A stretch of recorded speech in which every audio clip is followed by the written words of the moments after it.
राम राम बहन भाइयों माताओं, ज्ञान का 99 में आप सबका स्वागत है।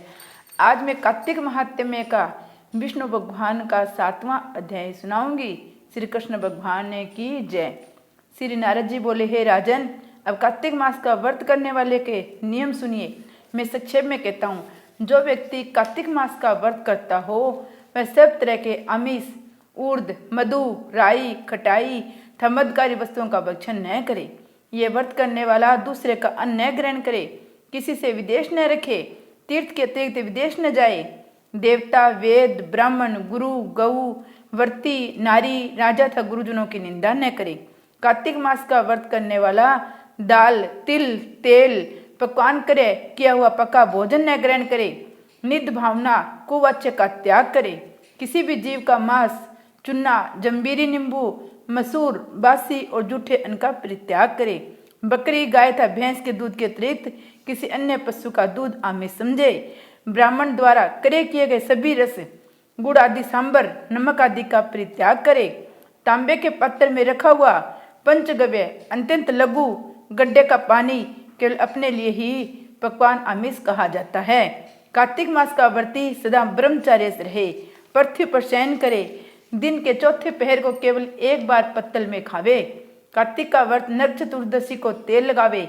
इसके अतिरिक्त दूसरी तिथियों में तेल लगाकर स्नान करना मना है। कार्तिक व्रती मनुष्य सिंघोड़ा, कोहड़ा, प्याज, भट्टा, गाजर, मूली इन सभी वस्तुओं का ग्रहण न करे। लौकी, भट्टा, कोहड़ा, कटेरी का फल, तरबूज और केत इनको कार्तिक मास का व्रती त्याग दे। व्रती मासिक धर्म के समय स्त्री से, चंडाल, पापी, ब्राह्मण दोई और नास्तिकों से संभाषण न करे। उपयुक्त मनुष्यों, कुत्तों तथा कौन द्वारा दृष्ट पका भोजन, सूतक के समय का पका भोजन, 2 बार पकाया हुआ जला अन्न न खावे। अपने शक्ति के अनुसार कष्ट चंद्रायण व्रत श्री विष्णु भगवान की प्रसन्नता हेतु करे। पूरे वर्णित नियमों का पालन करे। कार्तिक व्रत करने वाला प्राणी प्रतिपदा को कुम्हेड़ा, द्वितीय को कटल, तृतीय को तृण स्त्री, चतुर्थी को मूली, पंचमी को बेल, षष्ठी को तरबूज, सप्तमी को आंवला, अष्टमी को नारियल, दसवीं को लौकी, एकादशी को परवल, द्वादशी को बेर, त्रयोदशी को भट्टा, चतुर्दशी को गाजर और पूर्णिमा को साग ये वस्तुएं तिथियों में न खाए और रविवार को आंवला का भक्षण न करे। व्रती इन शाकों में से या वर्जित शाकों में कोई शाक खाना चाहे तो ब्राह्मण को देकर खाए। ये विधान माघ मास के व्रत के लिए है। देवोत्पातनी एकादशी में पूर्वोक्त विद्यानुसार नृत्य, जागरण, गायन, वादन आदि करे। इस प्रकार विधिवत व्रत करने वाले व्रती को देखकर यम के दूध जैसे सिंह की गर्जना से हाथी भाग जाते हैं, उसी तरह वहां से भाग जाते हैं। यह कार्तिक व्रत सब व्रतों में श्रेष्ठ है। इसके अतिरिक्त जितने व्रत यज्ञादि है वे सत संख्या होकर भी इसको तुलना नहीं कर सकते, क्योंकि यज्ञादि करने वाले प्राणी केवल स्वर्ग में ही निवास करते हैं, किंतु कार्तिक व्रती उससे श्रेष्ठ वैकुंठ लोक में जाते हैं। इस जगत में भुक्ति मुक्ति द्वारा जितने भी पुण्य क्षेत्र हैं वे सब कार्तिक व्रती के शरीर में निवास करते हैं। खराब सपने, मनसा, वाचा और कर्मणा किसी प्रकार का विपाप हो वह सब कार्तिक व्रत करने वाले प्राणी को देखते ही नष्ट हो जाते हैं। जिस प्रकार राजा की रक्षा उनके सेवक अंगरक्षक लोग करते हैं, उसी भांति कार्तिक व्रत करने वाले की रक्षा विष्णु भगवान की आज्ञा से इंद्रादि देवता करते हैं। विष्णु भगवान का व्रत कार्तिक व्रत करने वाला मनुष्य जहाँ कहीं भी वर्तमान में रहता है वहाँ पूजित होता है। वहाँ पर ग्रह, भूत और पिशाच आदि कोई भी नहीं रहने पाते। विधि विधान सहित कार्तिक व्रत करने वाले मनुष्य को पुण्यों का वर्णन 4 मुख वाले ब्रह्मा जी भी कहने में असमर्थ है। ये विष्णु व्रत संपूर्ण पापों को नाश करने वाला, पुत्र, पौत्र, धन तथा धन्य को उन्नत करने वाला है। यह कार्तिक व्रत जो मनुष्य करता है उसके तीर्थ में जाने या तीर्थ की सेवा करने से क्या उद्देश्य है, उसको सब पुण्य फल कार्तिक वर्ष से ही प्रारंभ हो जाते हैं। श्री कृष्ण भगवान की जय। 8वां अध्याय। श्री नारद जी बोले, हे राजन, अब मैं कार्तिक व्रत की उद्यापन विधि सम्यक प्रकार से वर्णन करता हूँ, उसे ध्यान देकर सुनिए। व्रती को चाहिए कार्तिक मास में शुक्ल पक्ष की चतुर्दशी को व्रत के संपूर्ण फल प्राप्त्यर्थ और विष्णु भगवान की प्रसन्नता के लिए उद्यापन करे। तुलसी जी के ऊपर सुंदर 4 दरवाजे बनाए, बंदरवार फूलों से सुसज्जित करे, चमर से सुशोभित मंडप बनाए, चारों द्वारों पर मिट्टी से बने हुए पुण्यशील, सुशील, जय और विजय नामक 4 द्वारपालों को पृथक पृथक बैठाए। तुलसी की जड़ में 4 रंगों से सुशोभित उत्तम सर्वतोभद्र का चक्कर बनावे। उसके ऊपर पंचरत्न नारियल रखे। शुद्ध वस्त्र से कलश को आच्छादित करे।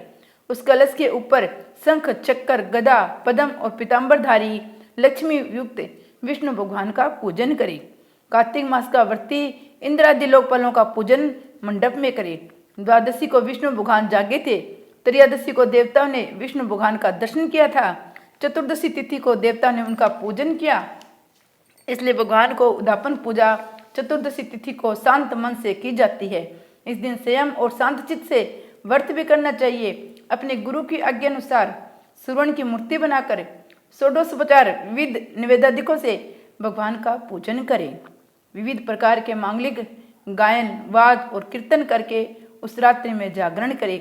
जो प्राणी श्रद्धा पूर्वक भगवान का कीर्तन करते हैं, उन लोगों के 7 जन्म के एकत्रित किए हुए पाप भी विनाश हो जाते हैं। जो लोग जागरण करके प्रेम पूर्वक भगवान का कीर्तन तथा नृत्य करते हैं, उनको 1 सहस्त्र गोदान का फल प्राप्त होता है। जो प्राणी भगवान के सम्मुख नृत्य गान पूर्वक कौतुक करते हैं, उनके नेक जन्माधिक पातक तुरंत नष्ट हो जाते हैं। जो प्राणी विष्णु भगवान के सम्मुख नृत्य गीतादिक कौतुक करता है और जागरण करता है, उनके चरित्रों का पाठ करके विष्णु भक्तों को प्रसन्न करता है। व्यर्थ की बातों का त्याग कर मुख से बांसुरी आदि बाज बजाता है। इन भक्ति भावनाओं से युक्त जो मनुष्य रात्रि भर जागरण करता है, उसे करोड़ों तीर्थ के करने के समान पुण्य प्राप्त होता है। तदनंतर पूर्णमासी को स्त्री सहित श्रेष्ठ 30 ब्राह्मणों को या केवल एक ही श्रेष्ठ ब्राह्मण को सहपत्नी के सामर्थ्य अनुसार पायसत्र भोजन करवावे, क्योंकि इस दिन विष्णु भगवान के भक्तों को वरदान दिया था, मत्स्य रूप धारण किया था। इस तिथि को दान, हवन, जप आदि जो कुछ भी विष्णु भगवान के निमित्त करता है, वह अच्छे फल को देने वाला होता है। इस कारण व्रती उक्त 1 या 30 ब्राह्मणों को भोजन करवावे। तब देवताओं के देवता विष्णु भगवान को तथा देवताओं के अलग अलग प्रश्न करने के लिए अतो देवा इन दोनों वैदिक मंत्रों से तिल और पायसत्र का हवन करे। उन ब्राह्मणों को अपने सामर्थ्य के अनुसार दक्षिणा दे, प्रणाम करे। पुनः विष्णु देव की पूजा कर अन्य देवताओं और तुलसी का तथा कपिला गो का पूजन कार्तिक व्रती सावधानी से करे। व्रत का उपदेश करने वाले सहपत्नीक गुरु तथा सहपत्नीक ब्राह्मणों को वस्त्र आभूषण से पूजन कर क्षमा की प्रार्थना करें। प्रार्थना मंत्रों का अर्थ: आप सब लोगों की अनुकंपा से मुझ पर विष्णु भगवान सर्वदा प्रसन्न रहे। इस व्रत के करने से मेरे 7 जन्मों के किए हुए पाप नष्ट हो जावे, मेरी संतान चिरंजीव रहे। उस पूजा के द्वारा मेरी सभी अभिलाषाएं पूर्ण हुए। मेरी मृत्यु होने के पश्चात मुझे अतिशय दुर्लभ विष्णु लोक प्राप्त हुए। व्रत करने वाला इस प्रकार ब्राह्मणों से क्षमा की प्रार्थना करे, उनको प्रश्न करके विदा करे। पूजा की उन संपूर्ण वस्तुओं को गौ के साथ गुरु को दे देवे। इसके पश्चात बंधुओं और मित्रों के साथ स्वयं भी भोजन करे। कार्तिक अथवा माघ मास के उद्यापन के नियम इसी प्रकार कहे गए हैं। इस प्रकार जो प्राणी विधान सहित कार्तिक मास का व्रत और उद्यापन करता है, वह पाप रहित होकर मनोभिलाषित कामनाओं से प्राप्त करता है। अंत में विष्णु लोक में निवास करता है। तीर्थों, दानों और सब व्रतों के करने से जो फल प्राप्त होता है, उनसे करोड़ गुना अधिक पुण्य फल विधि पूर्वक कार्तिक मास का व्रत करने से मिलता है। वे प्राणी धन्य हैं, वे पूजनीय हैं। उन्हीं का इस संसार में जन्म लेना सफल है, जिन्होंने विष्णु भगवान की भक्ति में तल्लीन होते हुए कार्तिक मास का व्रत किया है। कार्तिक मास का व्रत करने वाले के पुण्य भय से उसके समस्त पाप कांपते जाते हैं, इधर उधर भागते फिरते हैं और कहते हैं कि हमारा जाना कहाँ होगा। इस कार्तिक मास के व्रत के विधान को जो भक्ति पूर्वक सुनता है, वह वैष्णव के सम्मुख सुनाता है। ये दोनों इस व्रत द्वारा इस व्रत से प्राप्त होने वाले पाप नाशक सभी फल प्राप्त करते हैं। कृष्ण भगवान की जय।